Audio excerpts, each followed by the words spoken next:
Servus, welcome to another episode of the Pro Hockey Pod, episode 62. This week, really special guest on somebody that I played against when I was in the college ranks. He was back with the Union Dutchman then.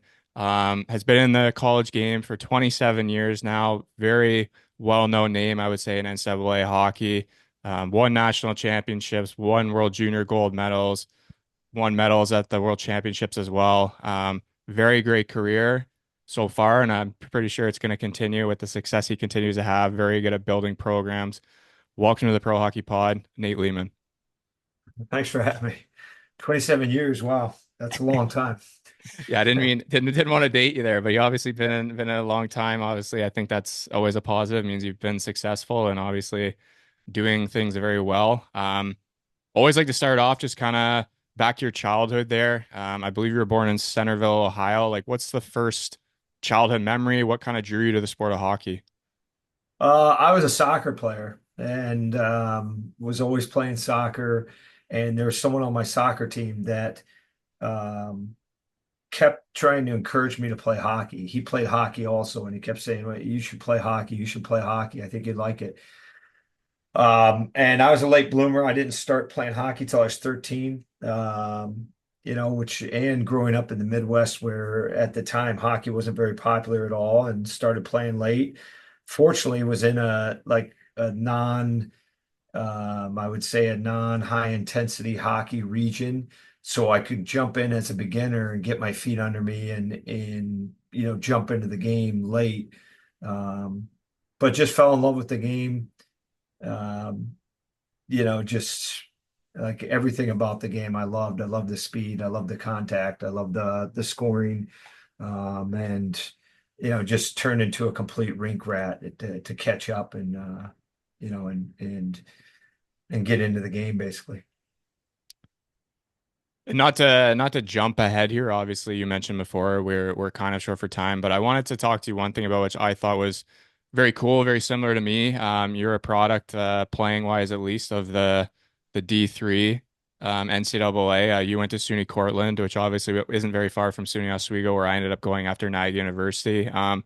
What made you end up choosing SUNY Cortland, and how was your experience there as a player and a student? Well, I visited, I played junior A hockey in Indianapolis, and then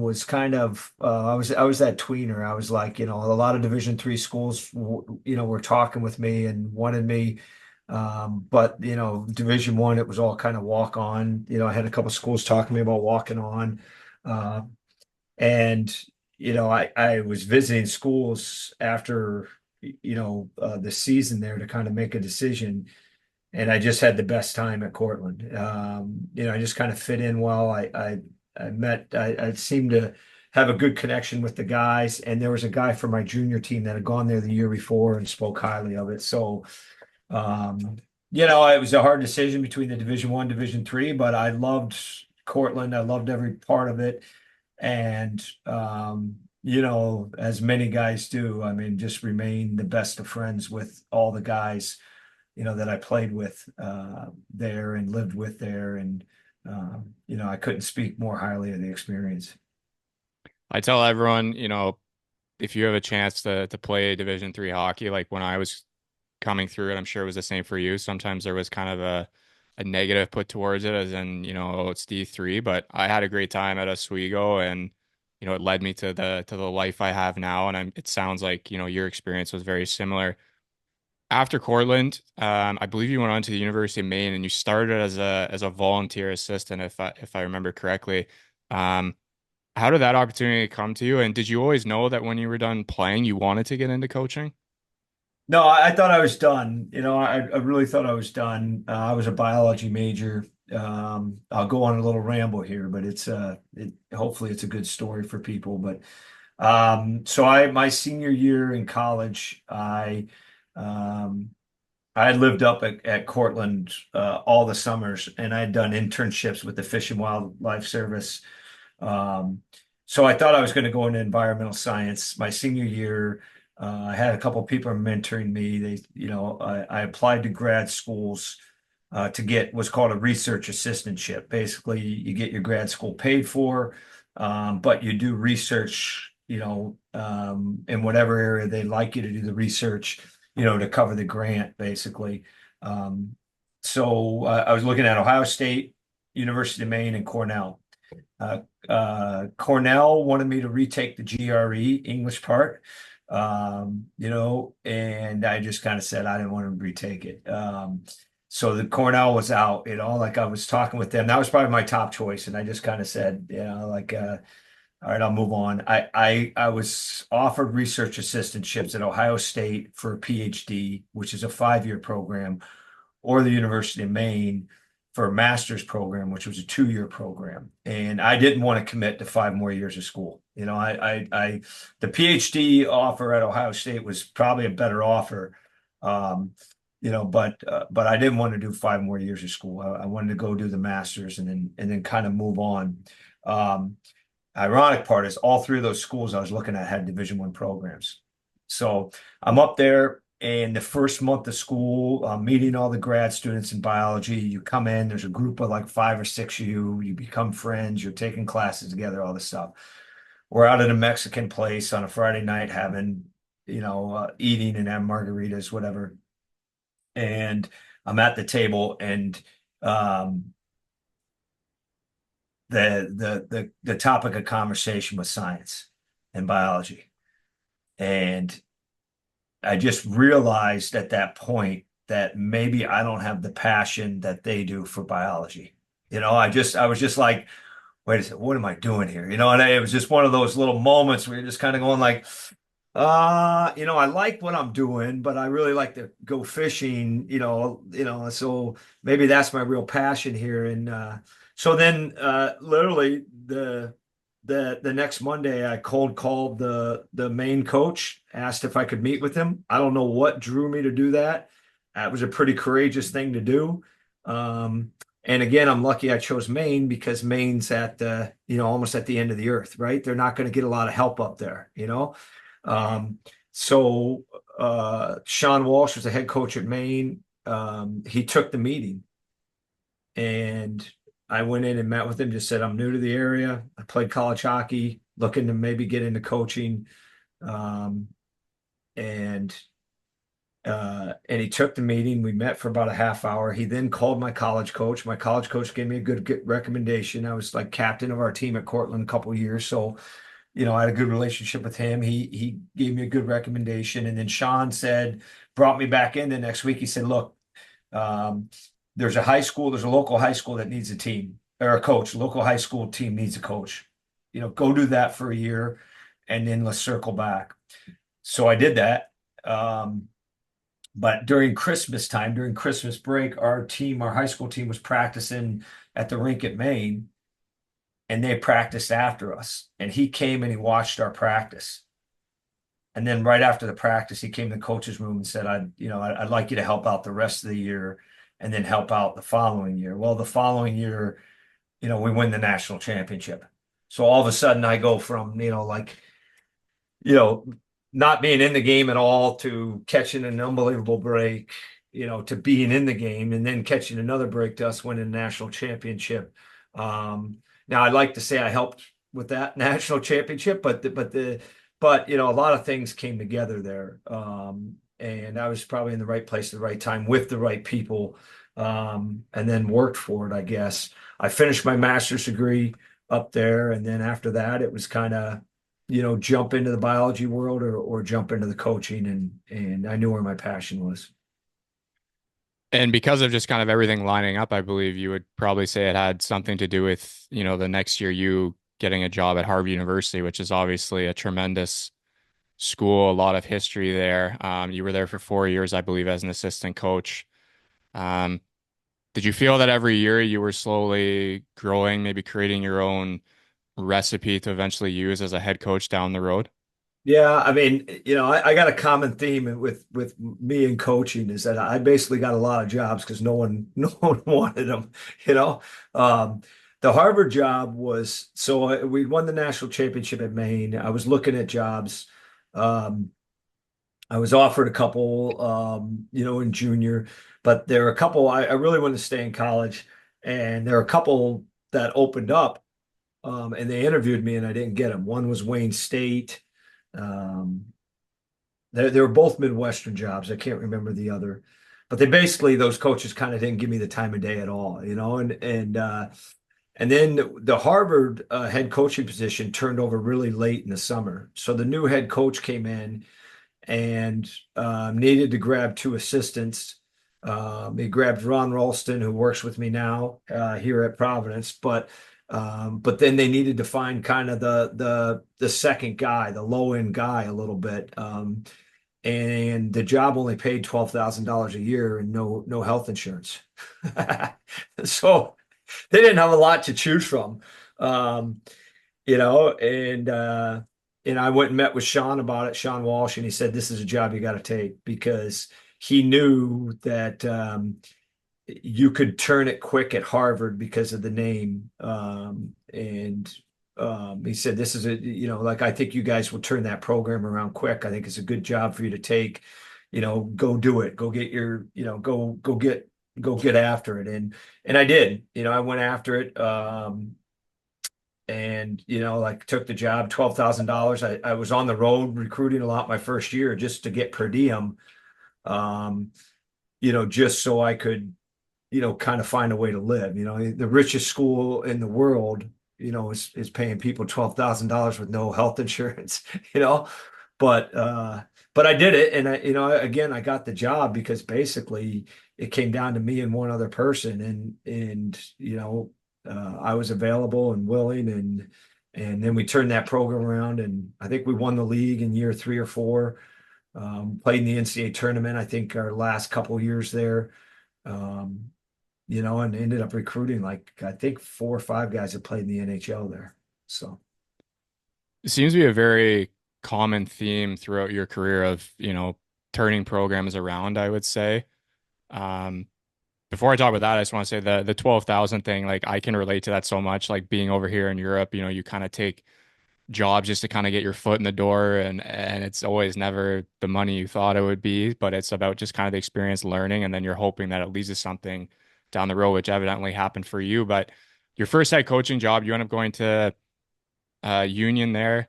And I believe when you took it over, like, now when we think of Union, or at least when I was going through college and years after, when I thought of Union hockey, like they were a very strong program, like a lot of great recruits every year, strong teams. Obviously won a national championship there. But when you were there, I believe it was still up and coming. So when you took over this program, like what were maybe your goals, or how were you trying to rebuild it or maybe restructure it in the way that you saw would be successful? well, I mean, so the Union, I'll give you the story on the Union job because this is another good story. They had replaced their head coach. Their head coach had left and gone to the University of Vermont. Um, and they basically called Ron Ralston, who I shared an office with at Harvard, and asked him if he was interested in the job. And Ron said no. And I kind of waving my hand in the background at Ronnie when he was on the phone and said, tell him about me. So Ronnie said, hey, just so you know, Nate Leaman might be interested. So they called me like 3 or 4 days later and, asked if I'd be interested. I went and have coffee with the AD. But Union at the time was, it was they had never had a winning season. Program that never had a winning season in Division One athletics or Division One ice hockey. What Division One ice hockey was the only Division One sport. Everything else was Division Three. Very small school, very small budget.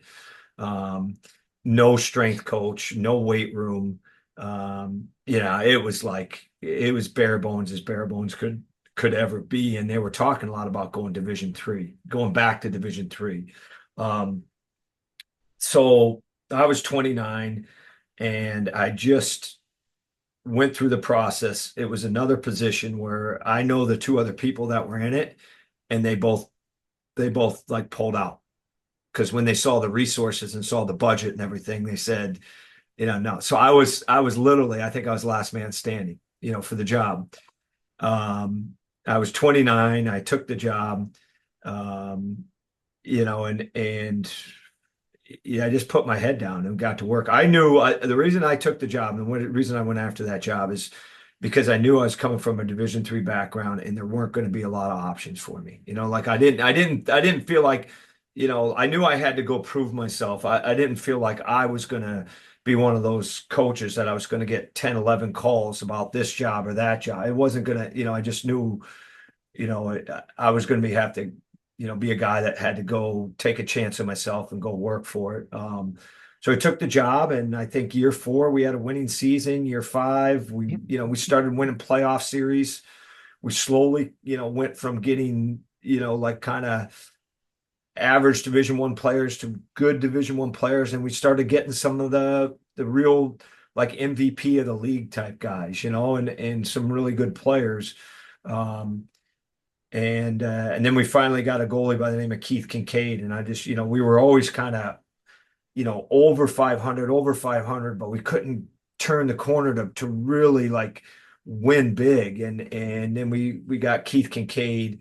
Um, and he just kind of like it instantly flipped because the piece that was missing was the elite goaltender, and we got the elite goaltender, and we're able to win the league and play in the NCAA tournament, and do some really special things for the first time there. And I was there. I had an athletic director pull me in and said, basically, I know you can't win here, so don't bang your head against the desk. Don't. And it still infuriates me, that meeting, to this day, because just what I always believed in is we could do it, and take the small steps, and we'll do it, and we'll do it. Um, and so, but I'm really proud of the work that was done there, and I'm proud of what that program became, and because as you mentioned, it became, like one of the top 10 in the country for a while there. Yeah, as I mentioned, like when I was kind of going through college and a bit after there, it was, as you mentioned, top 10 for sure. Talking to some people who went there, obviously, as I mentioned before the podcast, like Josh Juris is a very good friend of mine. Um, Bodie and Simpson also play in the league as well. They're both on Ingolstadt, so I've had them on the podcast. One of the common things that these guys would bring up to me about you is just one, you had to wear a lot of hats at Union, which you kind of mentioned with the lack of resources there. Some guys mentioned some exercises like the rear foot split squats and rings or something like that, and then the famous 4 a.m. workouts. But another thing they really mentioned about you is your strong attention to details, like whether it was time management, like how to practice, defense first. Some guys even recalled blocking shots where you'd bring out some sponge pucks or something and just start wailing them at guys. But where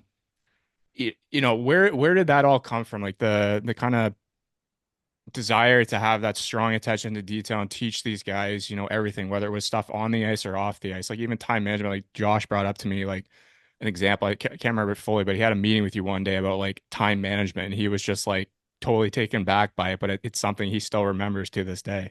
Yeah.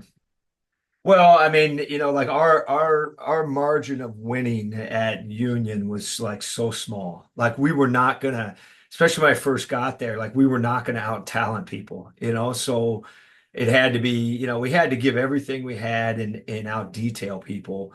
And I give the kids a lot of credit, the other thing about it, I mean, when we first got there, we were getting a lot of guys that other programs didn't want, so they came in, they had this chip on their shoulder, and when guys have that chip on their shoulder, and they want to prove people wrong, they really, they're easy to coach, like in some ways, like they want to get after it, and they were sponges. And yeah, I mean the 4 a.m., or I don't think it was 4, but it was like, I think it was like 5 or 6 a.m. But that was the only time we could get the one weight room that was on campus that they put in. You know what I mean? Like it really wasn't me busting the guy's chops. It was more like, this is the only time that we can be, do what other Division I programs were doing, and I was the strength coach, like I had to be the strength coach. We didn't have a strength coach either. So like I was learning all the strength and conditioning stuff, and I did it with the guys, because I really wanted to see, a lot of times I wanted to see how their bodies were, and like, and how beat up they were. And man, I pushed those kids hard, and yeah, I really did. And but I'll tell you, like I'm proud of all those kids and what they became. And I bet you if you look back, like every one of those kids is successful because the character they had to keep working and to grind it and to, like just keep persevering. That's some, yeah, that's some proud work, and that's some good stuff there. So, I think I was lucky to coach Wayne Simpson. I was lucky to coach Matt Bodie, man.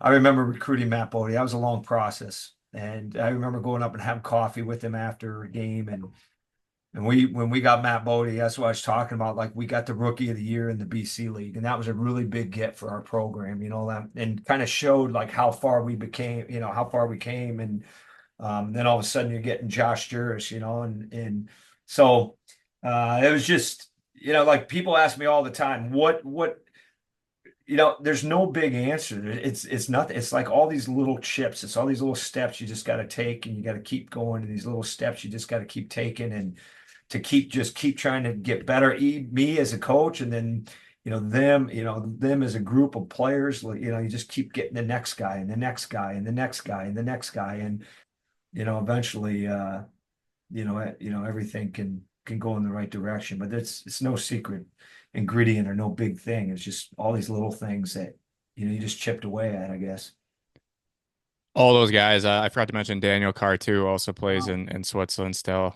He's been on the podcast. They all just talk about their days at Union and the brotherhood that they had together. And I've made that example with them many times. Like, I feel like a lot of colleges will say, yeah, we had good times, but it just seems like the Union bond will forever be strong between those guys, which is awesome to hear. You end up winning, which I think is obviously a tremendous feat, but you end up winning NCAA Coach of the Year. Were you how proud of yourself were you at that moment? To come from, as I mentioned, like a D3 player to a volunteer assistant, and then look at yourself how many every years down the road and you're Coach of the Year. That must have been a tremendous feat for yourself, and you must have been so proud. I don't know. To be honest with you, I've never thought of it until you just mentioning it. Like I've honestly kind of never put all that together like that. Um, I don't know, I mean, like that award it's obviously a great award, but it's very it's you also in some ways it's more of a body of work award also, because I think that our union team was coming, and that program was coming and coming and coming, and then we finally had that breakthrough year. Um, so I don't know. I mean, I've never really thought about it. It was a cool thing, and you just kind of you don't do it without like good players, so a lot of times when you get these awards, it's because you've been able to get the right players and the right guys on the bus and get them moving in the right direction, and so it's just a credit to them too. No, I 100% agree. It's obviously a team as well as a coaching staff that helps you, but still it's awesome to see you have that success and knowing all the hard work you've put into that program. And after uni, you end up going off to Providence, where you still are to this day. Another program that, if I talk to many people, kind of had to build their way up. And when you left Union, I believe it was 2 years later that they ended up winning the national championship, which I would like to think you still had something to do with. Like, you obviously been there for so long, but when you went to Providence, obviously it's a new challenge. But I'm just curious, like, what types of players, you've been in Providence now for a long time. Like, what types of players are you looking to recruit? Like to be honest with you, when I first got to Providence, we worked a lot on the same. I brought one of my assistants that was at Union, and we worked along the same like kind of line as same type of player that we were getting at Union. We were getting such a good player at Union that we had that blueprint in our mind, and that's what we kind of built our first national championship team here at Providence on. Is a very we call it a hard skill, you know what I mean? Guys that are skilled and could skate, and um, but they also competed, and so whatever the game brought them, they were going to be able to compete and score in those circumstances. It was a hard game, it was a fast game. If it was, if you're up in St. Lawrence in this small little like barn, like where it's dark and dingy, you're going to be able to pull out a 3-2 win. versus going over to BU and the lights and things like that, So, it was not much changed. I mean, I think what's changed a lot now at Providence is that the whole NCAA to the NHL thing has really, really changed. And so um, now you're not recruiting a player that doesn't have an advisor. Every one of our players has an advisor, and they have them since they're 15 or 16 years old. Um, that you have a lot, they have a lot of people around them and kind of looking out for their individual interests, I would say. So recruiting has changed a lot in the fact that, we're you're not recruiting necessarily the same way you were as Union or when we first got to Providence. It's just kind of changed in the fact that you're working through these advisors and trying to chart paths for guys and that chip on the shoulder that I mentioned that all those Union guys had, like you gotta try to you have to search harder to find the guys with that right chip, when you're recruiting now, I think. This is kind of like a newer question, obviously, with a lot of talk coming in now about eligibility. I'm sure you've heard about it with, the CHL players possibly being eligible, whether it goes through fully, I'm not sure yet. But if it was to happen, like what's your thoughts on that? Like, do you think that would help like strengthen the NCAA game as well now that the players can play major junior and then after that decide to also go to the NCAA route if they feel like it? I think it would strengthen the NCAA game. I think it's the wrong thing for hockey as a whole, though, and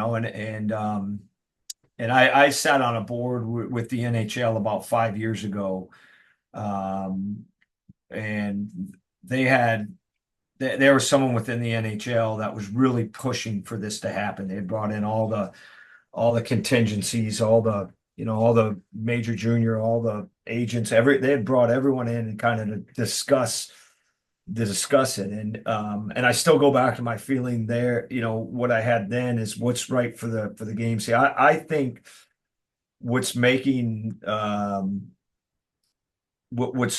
what's making the NHL so good right now and really the right thing for the NHL versus the NFL and versus the NBA is that you have so many different paths to get to the NHL right now.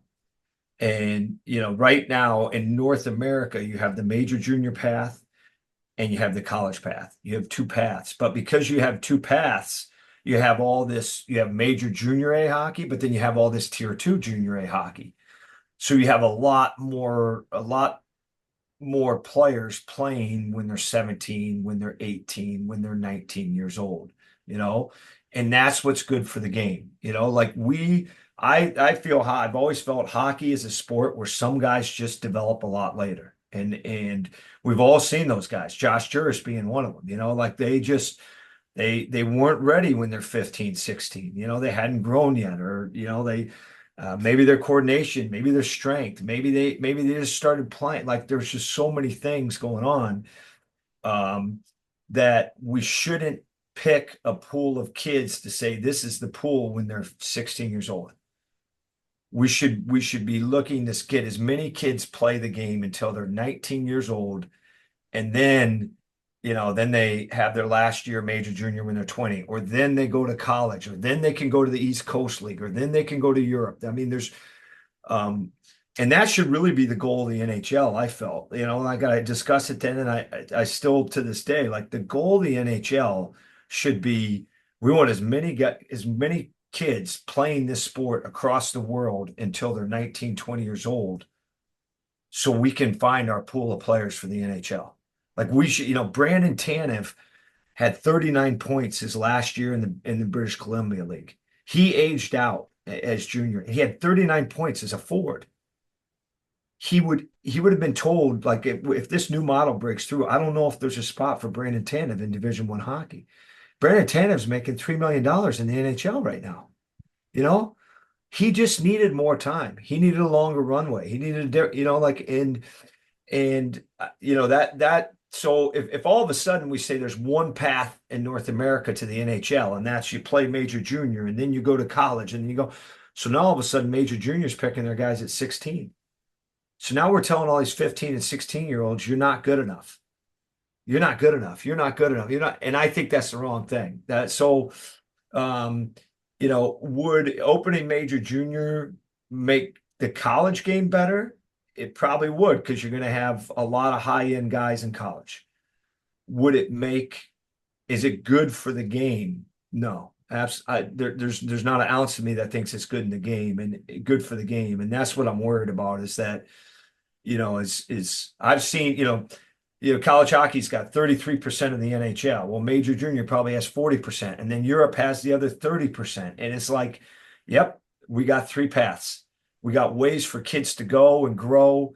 Find your path, keep your passion, keep developing, and if it's for you, it's for you. And I don't I'm not I don't believe that the NFL works. I don't believe the NBA works. There's one path. You got to go here and then you go to college basketball and then you go. You know what I mean? So I like what we do. I know that's a long answer, but it's another thing I'm kind of passionate about there though. So No, I'm happy I asked you that. No, I definitely agree with you. I like the having the different paths and um you mentioned Josh, for example, when he was 16 years old and being drafted at the OHL, he was 5'7" and maybe 130 pounds. Like he was really small. So we all knew he wasn't going to go that route. But yeah. last one here for you because you've been so gracious with your time. I know you got to run.